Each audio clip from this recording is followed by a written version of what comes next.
Om Gurubhyo Namaha Hari Om Namo Bhagavate Vasudevaya Om Shri Ramakrishnaya Namaha Om Namah Shivaya Om I'm Atma Brahma. Good morning, ladies and gentlemen, the disciples and the devotees of Advaita Sagara Vidya Peetam. I'm the founder. My name is Ramji Jayaraman. May I take you today into the introduction to Advaitam, the main core principle of this site. It is a ocean by itself, Advaita Sagaram. Sagaram means ocean. But I'm going to give you a little insight into the basics of Advaitam, and as we travel along our site, we will be able to explore the deep meanings, the deep essence, and ultimately learn meditation on Advaitam and our main goal of soul liberation, Jivana Muktam. So, let me start first with Advaita introduction, and my very first thing and Advaita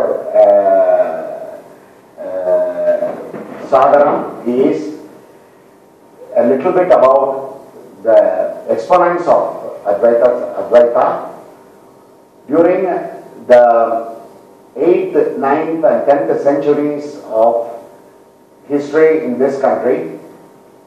Jainism and Buddhism were more relevant than Hinduism.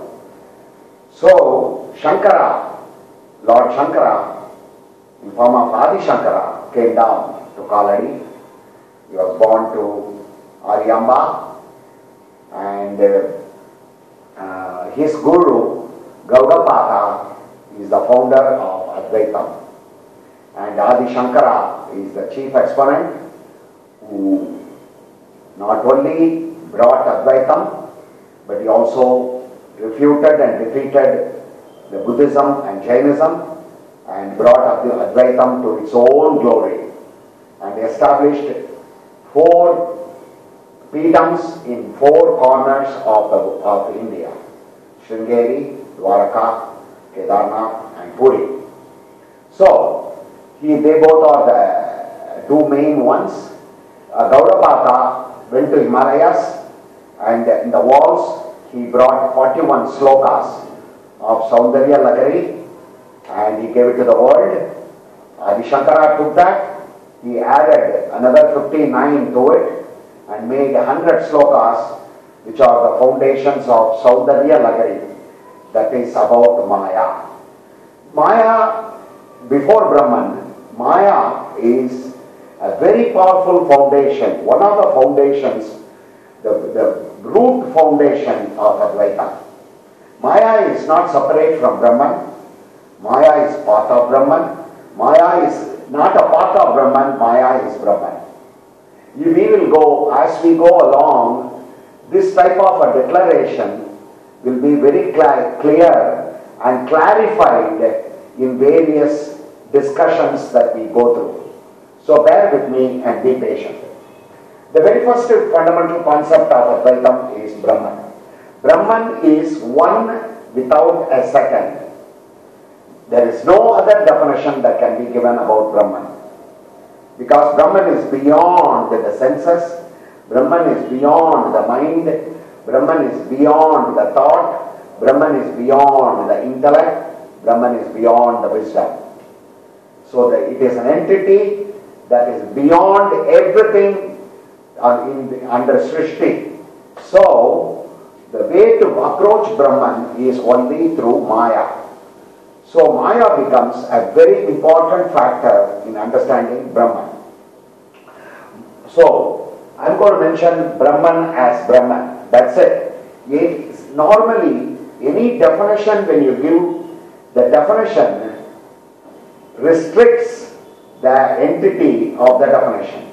For example, when you say the river is defined as something that flows between 2 banks. you have already limited the river to the two banks. But Brahman is limitless, so there is no word. The only word that they chose was Brahman. That is something that is beyond the concept of our intelligence and our mind. Now, the best thing, as I said, I will repeat it one more time because it has to go very solidly into your mind, that Brahman is one without a second. That means Brahman doesn't exist. There is no other Brahman equal to or comparable to or differentiated from Brahman. Brahman is one without a second. I'm going to say, for everything for the human being to understand that there are three differences that are required. One is of the same class difference, the other one is within the class, and the third one is out of the class. You may be a little bit puzzled. Let me give you an example. When we say a cow, within the category of cows, there is a brown cow, there is a white cow, there is a black cow, there is a multicolored cow. That's a difference. Then, within its own class, a cow means a cow has got a horn, a cow has got ears, a cow has got parts, legs, tail, body, udder, and so on. So each one is different. So we can easily point out to a cow as a whole, or cow's horn, or cow's face, or cow's mouth, or cow's tongue. That is within the class itself. That difference doesn't exist in Brahman. Brahman is homogeneous. Third difference is cow and a tree. Between two different classes, a cow and a horse, or a cow and a mountain. There is a difference between a cow and a mountain. The mind can grasp the difference. That difference doesn't exist in Brahman. Three types of differences don't exist. So Brahman is as such the subtlest of the subtlest, and as Anantam, it is the biggest of the biggest. So it is beyond the concept of mind. So we have now defined, or we have now given a little bit explanation about Brahman. Let us go a little further. Now, Brahman, from Brahman's point of view, nothing exists because Brahman is one without a second. You and I don't exist in Brahman. The world doesn't exist in Brahman. When you come down from Brahman, one level lower, immediately Maya takes over. Maya takes over. Let us see how she does it.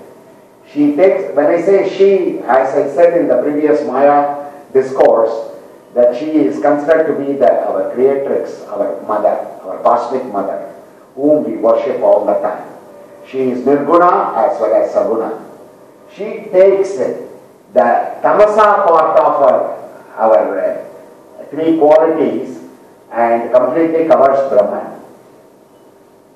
When she says completely covers Brahman, please understand, any work that she performs on Brahman does not change Brahman at all. This is a concept that has to be, Brahman remains as Brahman throughout. But when it comes to the relatively real world, Maya plays the whole game. So she takes Brahman and she hides Brahman using Avarana, Shakti. We discussed that a little bit. But the Brahman doesn't go through any change at all.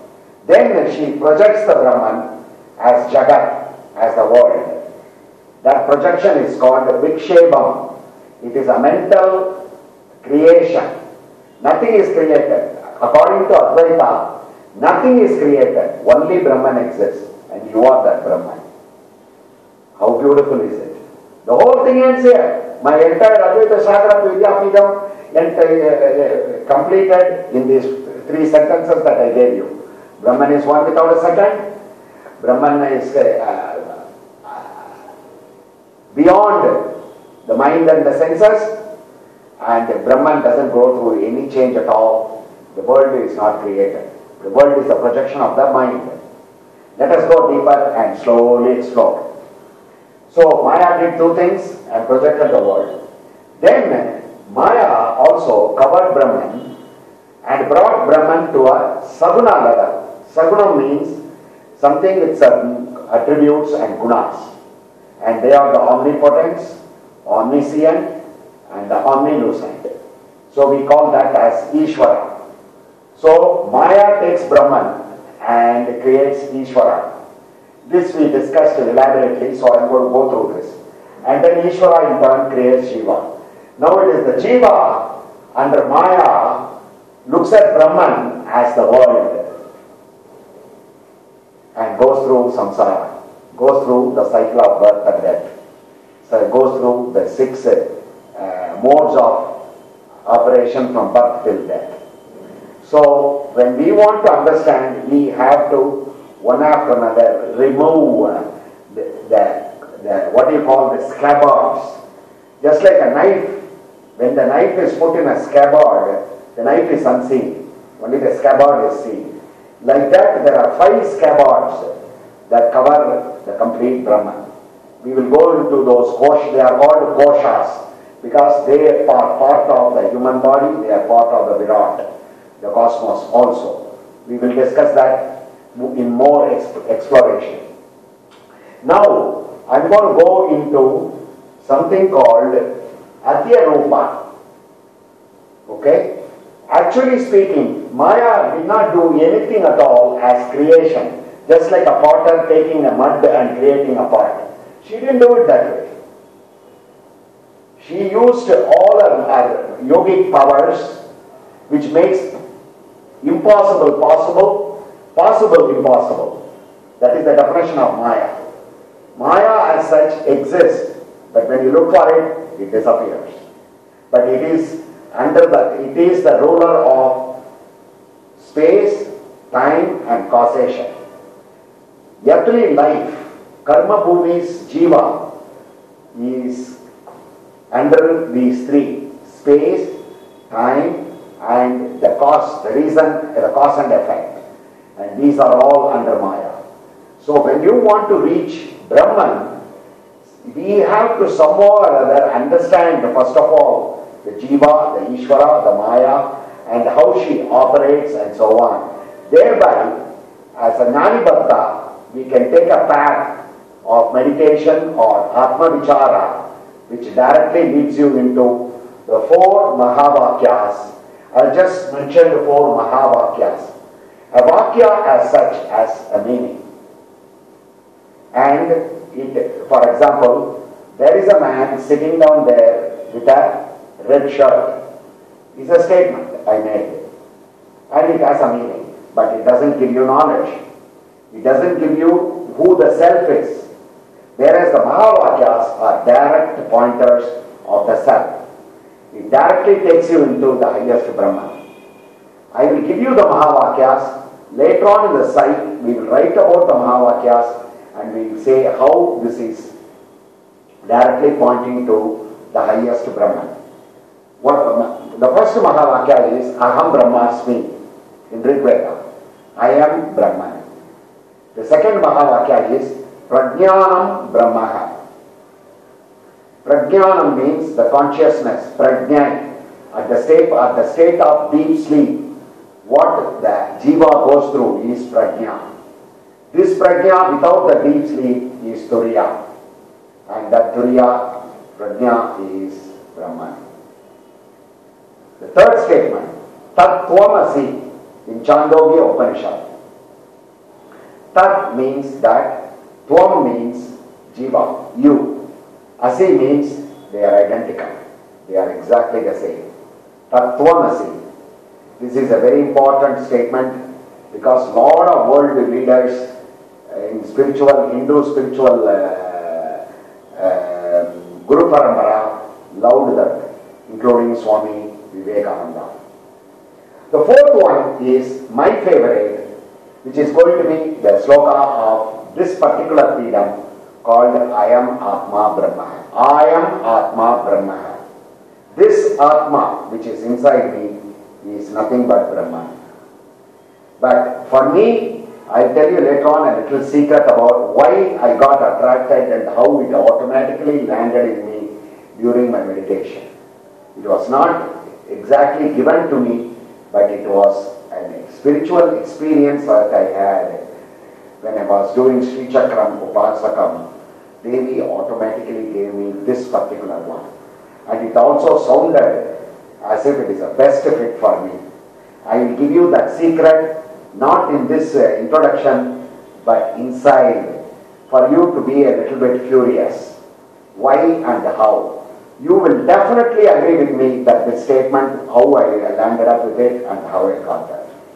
Now, let us go back and see what this Maya does. Maya is a Devi, so she takes Brahman. That means she doesn't carry Brahman. She doesn't do anything. Let me give you a little example. In your backyard, you hang a rope. Okay? And during dusk, at the time of sunset, it is a little dark. Your wife is going down there to pick up the clothes. She suddenly sees the rope and she shouts out as, "Oh my God, there is a snake in the backyard." Ladies and gentlemen, the rope is a rope. The rope appeared to be a snake to her. So at that time, the rope created a fear in her, an emotion in her. So she shouted out. Immediately, the husband came out with a torch or with a light and showed it to her that it is only a rope. It is not a snake. So what here happened? Nothing happened actually. A rope was hanging as a rope. But that rope gave a basis for a snake, and the rope in during the wind also slowly moved. So it looked like as if there was a snake hanging and it was moving. This is called a superimposition. Adhyaropa. That is the word Adhyaropa. That means the property of something that is being superimposed on something which is completely not the same but similar. A rope appears because it is similar to a snake. It is not a snake. It is a rope. It is not exactly entirely different characteristics. A snake is alive. A rope is an insentient matter. But somehow or other, this rope gave a basis for this snake to be in there. And with the wind moving, it also projected as if the snake is in movement. This is Adhyaropa. No action performed. If you look at it very carefully, this is the solid foundation, my dear ladies and gentlemen, disciples and devotees of Advaitam. Without this and similar examples, Advaitam can never come up in somebody's life. We go through this a lot. We, in our mental imagination, when we think of somebody, you have gone through that experience many, many times. When you think of somebody with a hatred or with a love, you impose on him certain qualities and certain attributes which never belong to him. This is done by the mind. So it is the cause of, it is Advaitam is exclusively in the mind and in the intellect. When the mind confuses its own self, it gets deluded. So the idea of superimposition is to cause an illusion and delude the mind. That is the primary purpose of our great Amba Maya. It is called her Leela in the world. Through this Leela, she makes every jiva think that it is an individual and superimposes the qualities on her, on the jiva, and the jiva completely is illusioned and deluded. So there is an invisible screen that completely covers the jiva from Brahman. So in this whole aspect, this poor jiva, which is you and me, we completely forget who we are, where we came from, what our powers are, and we go into the finite human body and take the Nama Rupa. We belong to Satchit Ananda, Satchitananda, which is the described as Brahman's qualities. get those three and we take the Namarupa as real. So every Namarupa becomes an individual and individual Jiva. And it has its own mind and the mind projects. Now, please watch. There is another thing. I'm going to go back to the rope. The rope did not change as a snake, or the snake did not change as the rope. But the rope, when it was viewed as a snake, the rope disappeared. Just like Brahman disappeared, according to Avarana.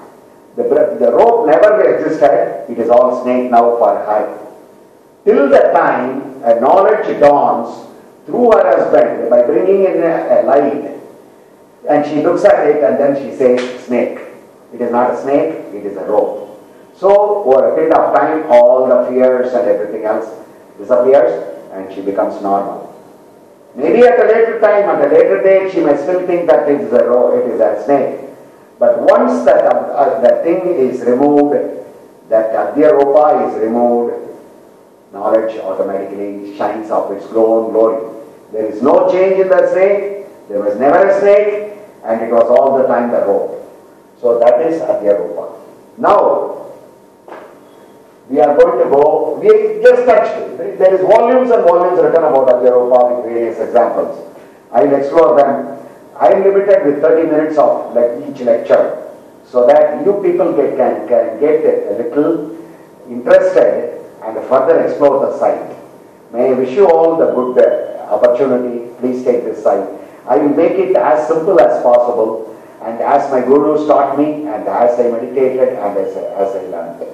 So please bear with me. Now the next one is Apavada. Vada means discussion.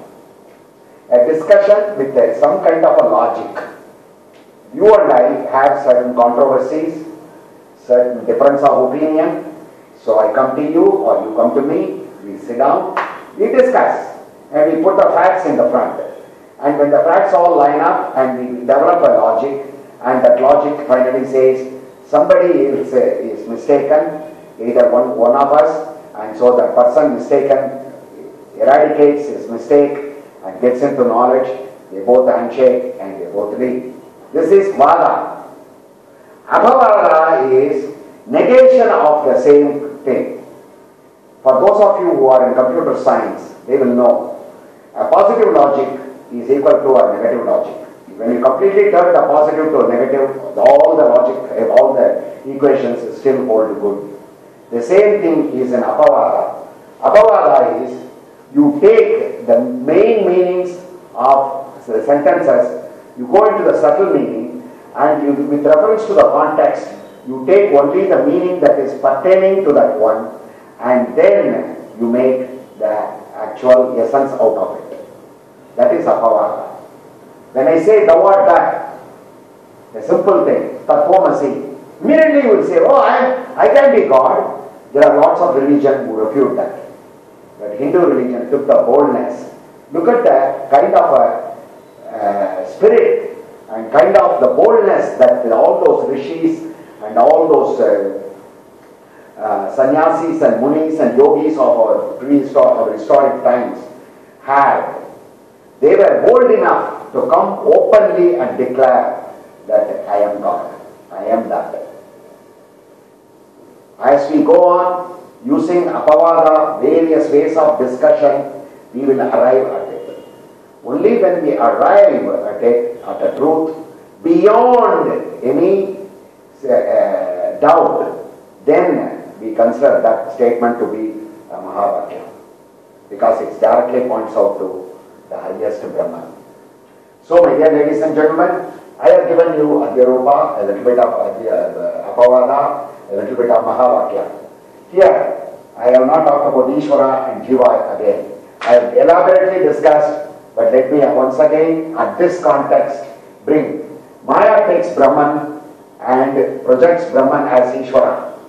Ishvara in turn creates Jiva. In the process, Brahman never undergoes any change. Brahman remains as it is. Brahman is the basis of both Maya, and Maya is the creator of Ishvara and comes under Ishvara after she creates Maya, and the Jiva, Maya rules Jiva. So Jiva over a period of time when it understands Advaitam and when it concentrates on its essence, it slowly comes up to the Ishvara level, and then it obeys Maya, and then Maya is slowly removed depending upon the aspirant's sattva quality and the aspirant spirit and the aspirant sadhana, and he ultimately ends up with Brahman. When you end up with Brahman, when you think of Brahman, when you know Brahman, you become Brahman. Brahmaiva bhavati, that's what they say. He who concentrates on Brahman becomes Brahman. No other thing, and that is one without a second. At that time, he is automatically in the absolute plane. From the relative plane, leaving up Maya, he has climbed to the absolute plane. In the absolute plane, he is the consciousness, which is called Chit, and he is the existence, which is called Sat, and he is always in bliss, called Ananda. Sat, Chit, Ananda. That is the only thing that we can say about Brahman.